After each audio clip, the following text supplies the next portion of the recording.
gas detector in the PNI Safe House Dual Gas 250 LR package accurately detects carbon monoxide, natural gases such as methane, propane, butane, ethane, LPG and gaseous hydrocarbons such as propylene and butylene.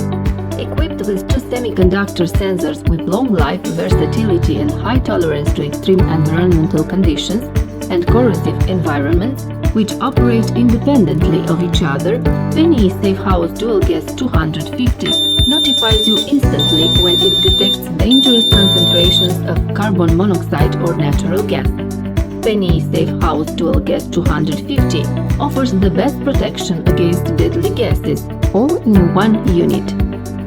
When the gas concentration reaches the preset level, the device emits a visual and audible alarm. The red LED will flash frequently, accompanied by a continuous sound. If the detector is connected to the solenoid valve, it will send an electrical pulse to it. The solenoid valve will shut off the gas flow.